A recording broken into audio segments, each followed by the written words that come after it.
Alors, je sélectionne, je travaille sur le bouton de la vache et dans la palette boutons,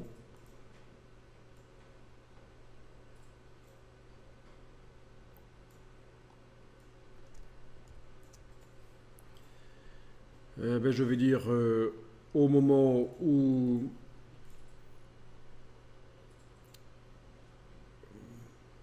je clique ou je survole. Bon, ben le son, c'est quand je clique, ça c'est sûr.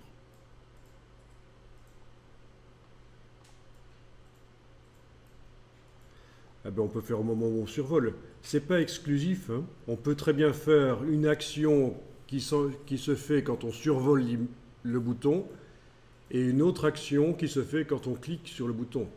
Le même bouton peut avoir les deux choses. C'est l'occasion de le voir. Donc en mode survol, voilà ce que ça va faire. Ça va gérer l'affichage et le masquage de boutons.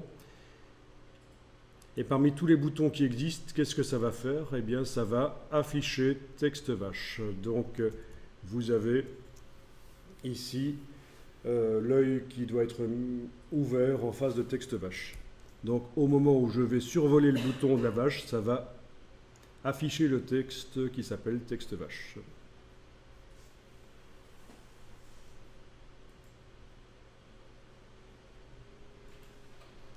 Alors, tant que j'y suis, je vais faire en sorte que ça masque le texte des lémures. On ne sait jamais que le texte des lémures soit affiché, mais si je le fais en survol aussi, l'autre, il sera de toute façon pas affiché, ça devrait aller.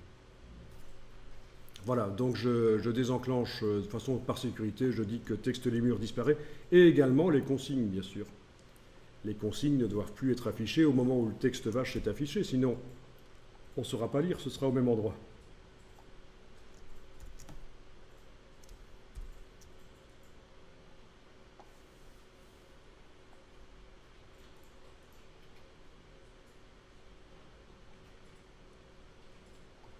Ben, le lémur, je le transforme en bouton. Je vais faire en sorte que au survol,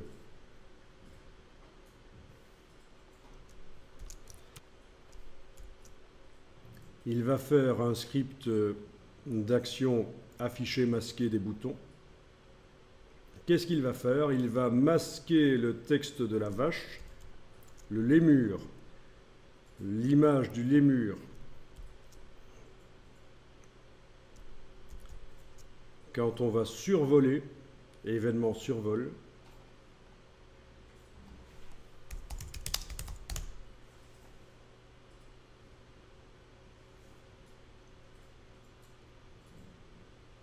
il va masquer le texte de la vache, il va afficher le texte lémur, il va masquer les consignes.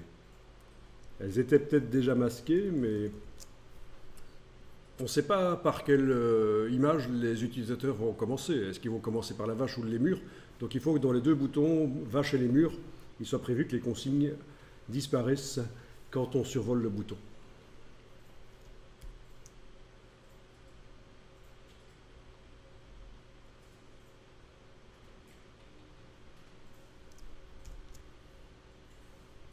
Ça vous paraît logique tout ça, hein? C'est un peu chipot, mais ça marche. Bon, ben, je vais tester, je vais exporter. J'ai oublié quelque chose, vous pensez? On va voir, hein.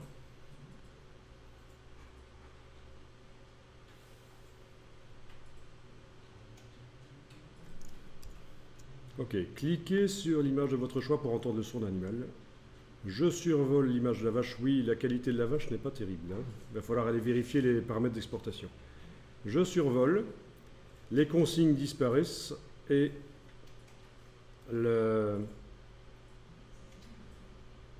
c'est le texte vache qui apparaît. Je survole le lémur, j'ai des infos sur le lémur, voilà.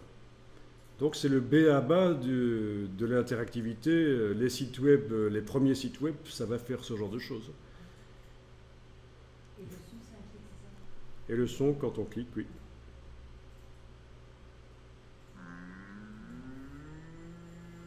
Mais il n'y en a pas sur le lémur, bien sûr. J'en ai pas mis. Alors pourquoi est-ce que j'ai une vache pourrie comme ça?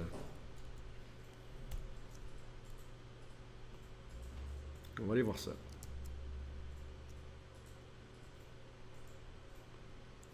Ben oui, c'est au moment de l'exportation. Oui.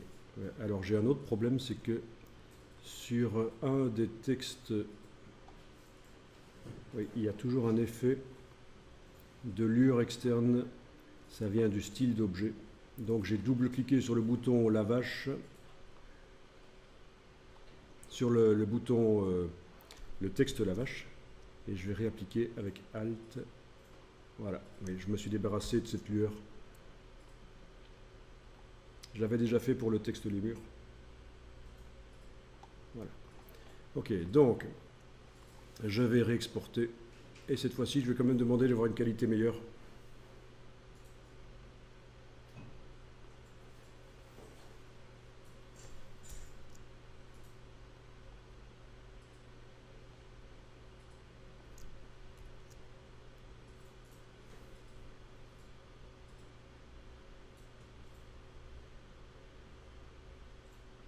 Oui, la qualité s'est un peu améliorée.